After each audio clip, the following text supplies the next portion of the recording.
সরকারি স্কুলের শিক্ষক নেই, একজন স্থায়ী শিক্ষক, বাকিরা অস্থায়ী। সেই অস্থায়ী স্কুলের শিক্ষকদের পুনরায় কাজে রাখার দাবিতে পথ অবরোধ করে বিক্ষোভ দেখালো স্কুলের ছাত্রছাত্রীরা। ঘটনাটি ঘটেছে শুক্রবার সকাল 11টা নাগাদ পূর্ব মেদিনীপুর জেলার এগরা বিধানসভা কেন্দ্রের এগরা 2 নম্বর ব্লকের মঞ্জুশ্রী গ্রাম পঞ্চায়েতের খেজুরদা তেতুলিয়াগিরি নজরুল SKM স্কুলে। প্রায় 1 বছরের বেশি এই স্কুলে স্থায়ী শিক্ষকের অভাবে স্কুল বন্ধের মুখে। সেই সময় স্থানীয় 3 জন যুবক রঞ্জিত কামিল্লা, অনুজ খান, অসীম কামিল্লা অস্থায়ী শিক্ষক হিসেবে স্কুলে যোগদান করেন। তাদের বেতনও তারা ঠিক মতন পান না। তবু যেহেতু তারা স্থানীয় বাসিন্দা, নিজেদের উদ্যোগে এলাকার ছাত্রছাত্রীদের স্বার্থে স্কুলে পড়াচ্ছিলেন। কিন্তু হঠাৎই 2 দিন আগে তাদেরকে স্কুলে আসতে বারণ করা হয়। সে কথা জানার পরই আজ সকালে স্কুলের ছাত্রছাত্রীরা তাদের প্রিয় শিক্ষকদের পুনরায় স্কুলে রাখার দাবিতে ক্লাস বন্ধ করে দেয়। ছাত্রছাত্রীরা রাস্তায় বিক্ষোভ দেখায়। অবিলম্বে ওই 3 শিক্ষককে পুনরায় শিক্ষকতার কাজে বহাল রাখার দাবি জানায়। স্থানীয়রাও জানিয়েছেন, এই স্কুলের শিক্ষকের অভাবে একদিন স্কুল পুরোপুরি বন্ধ হতে চলেছিল। তখন এই 3 জন যুবক এগিয়ে না এলে পুরো স্কুল বন্ধ হয়ে যেত। আজ তাদের স্কুল থেকে বার করে দেওয়া হচ্ছে, এটা ছাত্রছাত্রীরা মানতে নারাজ। তবে এদিন স্কুলের প্রধান কোনো প্রতিক্রিয়া দিতে চায়নি। আগামী মঙ্গলবার বিষয়টি নিয়ে স্থানীয় প্রশাসনের আলোচনার পর চূড়ান্ত সিদ্ধান্ত দেওয়া হবে বলে জানিয়েছেন এলাকাবাসী। আমাদেরকে প্রথম থেকে বলা হয়েছিল যে মাস্টাররা মানে এখন যে মাস্টাররা আছে সেই মাস্টারের কাছ থেকে আমরা যতদিন এখানে থাকবো ততদিন পড়বো। এখন বলা হচ্ছে যে মাস্টার এই মাস্টারে থাকবেন না, অন্য মাস্টারে আনা হয়েছে। তাই এটা কেন হবে? আমরা প্রথম থেকে যেটা বলা হয়েছিল যে আমরা যতদিন থাকবো সেই মাস্টার ততদিন এখানে থাকবেন। আর সেই মাস্টার যতদিন আমাদেরকে পড়িয়েছেন, আমাদের পুরো ঘরে দাদা ভাইয়ের মতো পুরো হয়ে গেছে, পুরো একবারে খেলাধুলা নিজেদের মধ্যে সব কিছু হয়ে গেছে। তাহলে এখন মাঝপথে আমাদেরকে পড়া সব কিছু বন্ধ করে কেন মাঝপথে ওরা বেরিয়ে যাবেন?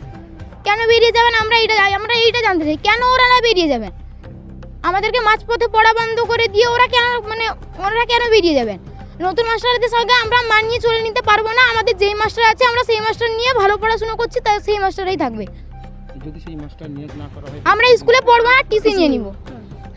ফার্স্টে যে স্যার ছিল সে বলেছিলেন কি 3টা মাস্টার তোমাদের পড়াবে। এখন বলা হচ্ছে কি নতুন মাস্টার এসেছে, আমার নতুন মাস্টারের কাছে পড়বো না। কেন? কারণটা কি? কারণ আমার ফার্স্টে বলেছে আমাদের এটা নিজের ভাই বোনের মতন ভালোবেসেছে, তাই জন্য আমরা নতুন মাস্টার চাই না। মাস্টারের নাম কি? যে মাস্টার 3 জন রয়েছে? হ্যাঁ, রঞ্জিত কামিল্লা, অনুজ খান, অসীম কামিল্লা। তোমরা বাইরে ঘুরছো, এতজন মিলে ক্লাস করছো না, তো এই মাস্টার না থাকলে তোমাদের কি?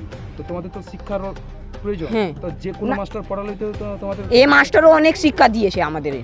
এই মাস্টার ছাড়া ক্লাস না তো এখান থেকে আমরা অনেক স্কুলে চলে যাব যদি এক স্কুলে বন্ধ হয়ে যায়। এইভাবে কতদিন তোমরা করে, যদি মাস্টারকে নিয়োগ না করা হয়, স্কুলে যদি না আসতে দেওয়া হয়? হ্যাঁ, তো টিসি নিয়ে চলে যাব। তোমরা সবাই আমরা যখন ভর্তি হবো না বলছিলাম, তখন একজন মাস্টারমশাই ছিল, সে তখন বলেছিল যে তোমাদের মাস্টার এদের ঠিক হয়ে গেছে, তোমরা ভর্তি হবে তো থাকো, না হলে টিসি নিয়ে চলে যাও, আর যদি চাও তাহলে নিয়ে চলে যাবেন।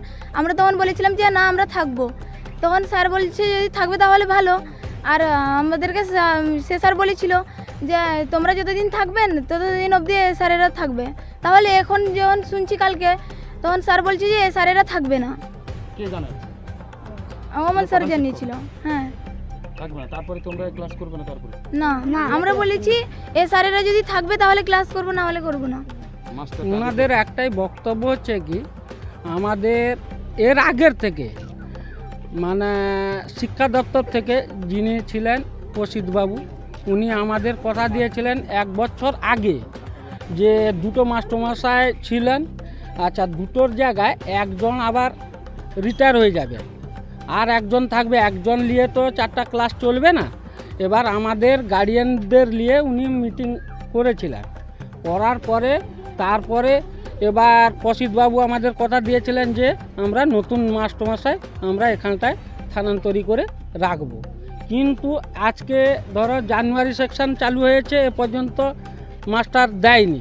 হঠাৎ কালকে যখন দুজন মাস্টারমশাই এখানটায় আসে, তারপরে সিদ্ধান্ত করে যে ওই আমরা যে নতুন একটা নিয়োগ করেছিলাম, 3 জন মাস্টারমশাই নিয়োগ করেছিলাম, ওনাদের বাদ দিয়ে আরও 2 জন টিচার ঢোকাবে। এই জন্য তারা বাচ্চারা একটা আপত্তি রাখছে যে ওই নতুন যিনারা আসছেন কি যাবেন, ওনাদের ব্যাপারটা আলাদা, আমাদের পুরানো যিনারা পড়িয়েছিলেন ওনারা যেন থাকে। আপনি গার্জেন হিসাবে এটা কিভাবে দেখছেন, কি বলবেন? না না, আমি বলতে চাইছি পুরানো যে টিচাররা আছেন ওনারা থাকুক, বাকি নূতন আরও যদি দু একজন আসে বা দরকারও আছে তো তা ওনারাও আসুক। আপনার রঞ্জিত কামিলা। ডেজিগনেশন? আমি খেজুদা তেঁতুলিয়াগুড়ি নজরুল মাধ্যমিক শিক্ষা কেন্দ্রের অস্থায়ী শিক্ষক। যে আজকে কিন্তু এই স্কুলে যে ছাত্রছাত্রীরা বিক্ষোভ করছে এবং প্রতিবাদ জানাচ্ছে যে আপনাদেরকে স্কুল থেকে বের করে দেওয়া হয়েছে, তার প্রতিবাদে যাতে এখানে আপনারা নতুন করে পড়াতে পারেন আপনাদের চাইছেন, কি বলবেন এই বিষয়ে? কেন বা এরকম ঘটনা ঘটলো? দেখুন, আমরা এখানে সত্যি কথা বলতে গিয়ে মাইনরিটি এলাকা, আমাদের সম্পূর্ণ ছেলেমেয়ের 99% মাইনরিটি। সেক্ষেত্রে আমার বাড়ির পাশেই স্কুল। আমি দেখছি দীর্ঘ কয়েক বছর ধরে স্কুলটা শিক্ষক নিয়োগ না হওয়ার কারণে জর্জরিত, পড়াশোনার মান থেকে গুণগত মান সব কিছু পিছিয়ে পড়েছে। তো আমি বিগত যিনারা প্রধান শিক্ষক ছিলেন, আমি নিজে ব্যক্তিগত হাতে বলেছিলাম যে স্যার আমি অবসর সময় যদি থাকি আপনারা বলবেন, আমি ক্লাসে টুকিটাকি বাচ্চাদের যে পিছিয়ে পড়ছে, আমি তো একজন শিক্ষিত ছেলে, দেখতেও খারাপ লাগছে। তো আমার সহশিক্ষক বিগত 2 বছর থেকে কাজ করে আসে, শিক্ষা দিয়ে এসছে ওই কোনো পারিশ্রমিক ছাড়া। তো সেক্ষেত্রে তারপরে এখানে কমিটি গঠন হয় যে এবছর তো আমাদের আরেকজন শিক্ষক চলে যাবেন, একজন শিক্ষক থাকবেন। তো একজন শিক্ষক নিয়ে তো আর ক্লাস করা সম্ভব নয়, যেহেতু 5 থেকে 8 পর্যন্ত। তো সেক্ষেত্রে যে আমরা তাহলে তোমাদের কয়েকজন অস্থায়ীকে নিয়োগ করছি, যে ভবিষ্যতে তোমরা যদি কিছু হয়, যদি আমরা ব্লক থেকে কিছু তোমাদের সুবিধা করে দিতে পারি, তোমরা একটা আমাদের আশ্বাস দিয়ে আমাদের পড়ালো, মানে এখানে নিয়োগ করালো। কিন্তু আমরা সেইভাবে আমরা কোনো গুরুত্ব দিইনি, কারণ আমরা নিজের স্কুল সেই রকমভাবে নিজেরা ফ্রিতে সার্ভিস দিয়ে এসেছি। নিজেদের ভালোবাসার ভাই ছোটো ভাই বোনেদের খেলাধুলা থেকে স্বাস্থ্য থেকে নিজেদের যাবতীয় উজাড় করে দিয়েছি। কিন্তু সেক্ষেত্রে হঠাৎ 6 মাস গড়িয়ে গেল। তার আগে বিগত ফেব্রুয়ারি মাসে ব্লক থেকে এসিও সাহেব এসেছিলেন, আমার শিক্ষা কর্মদক্ষ এসেছিলেন এবং সভাপতি ম্যাডাম এসেছিলেন। এসে আমাদের আস্তে আস্তে স্কুল পরিদর্শন করলেন, আমাদের শিক্ষা দেখলেন কীভাবে শিক্ষা দীক্ষা দিচ্ছি, বাচ্চাদের কমিউনিকেশন করলেন। তারপরে বললো, আমাদের আশ্বাস দিল যে তোমাদের জন্য আমরা কিছু করছি, তোমরা নিশ্চিন্তে পড়াশোনা করাও, এখানে আমরা তোমার জন্য দেখছি। এবং সঙ্গে বিকল্প যে সমস্ত স্কুলগুলোতে এই এমএসএ স্কুলের রেশিও কম হয়েছে, সেখান থেকে আমরা টিচার পাঠানোর ব্যবস্থা করব। তো আমরা যথারীতি একটা আশ্বাস পেলাম যে ব্লক থেকে যখন বলে গেছে আমাদেরও বেকার ছেলে, তো আমরা এখানেও তো 6 মাস পরিষেবা দিয়ে এসেছি, একটা মনে তো স্বাভাবিক বেকারত্ব জ্বালায় তো সবাই ভুগছি আমরা। সেই জায়গা থেকে আমরা ভেবেছি একটা আশানুরূপ কিছু যাই ওটা সামনে একটা পেলেও আমরা একটা কাজ করব, উৎসাহের সঙ্গে কাজ করব। গত পরশুদিন আমাকে প্রধান শিক্ষক জানান যে তোমাকে ব্লক অফিসে যেতে হবে।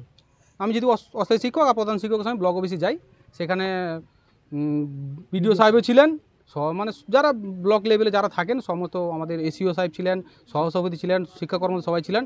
হঠাৎ করে বিডিও সাহেব বললেন যে তোমরা, মানে আমাকে বলেনি, মানে এসিও সাহেবকে বললেন যে ওদেরকে আগামীকাল থেকে ডিসকন্টিনিউ করতে বলুন। কোনো ধরনের হয়নি। আচ্ছা, আমাদের যে বক্তব্য, আমরা যে 3 জনের বক্তব্য, আমরা দীর্ঘদিন নেই পয়সায় কাজ করেছি। হঠাৎ বছরের মাঝপথে, বছরের শেষে শুরুতে আমাদের বলে দিলে আমরা একটা কাজ দেখে নিতে, বেকার ছেলে আমরা, মাঝপথে আমরা কোথায় যাব? তার সঙ্গে এই বাচ্চাদের সঙ্গে যে অন্তরঙ্গ সম্পর্ক গড়ে উঠেছে, বাচ্চাদের আমরা যেভাবে জেনেছি, পিছিয়ে পড়া ছেলে, মাইনরিটি বেল্টের ছেলে, এরা পড়াশোনা থেকে অনেকটা পিছিয়ে, তাদেরকে আমরা নিজেদের ঘরের মধ্যে নিজেরা যতটুকু চিনি, তাকে সেভাবে পরিষেবা দিয়ে এসেছি। আশা করি প্রথম সামিটি পরীক্ষা হয়েছে, তার প্রোগ্রেস রিপোর্ট বা আপনারা যাচাই করে দেখতে পারেন 99% কীভাবে স্টুডেন্ট পাস করেছে এবং সবাই পড়াশোনা করে, সবাই ভালো পড়াশোনা করেছে, রেজাল্টও করেছে। শুধু খেলাধুলা থেকে শুরু করে আমাদের এরিয়াটা আপনারা দেখছেন কতটা পিছিয়ে পড়া। এই হচ্ছে আমাদের দাবি, যাতে ব্লক থেকে আমাদের একটা অস্থায়ী থেকে যাতে মোটামুটি একটা কিছু ভাতা দিয়ে স্কুল থেকে আমরা পরিচালনা করতে পারি, এটা হচ্ছে আমাদের দাবি। ভবিষ্যতেও যাতে থাকে স্কুলটা, আপনারা দেখুন।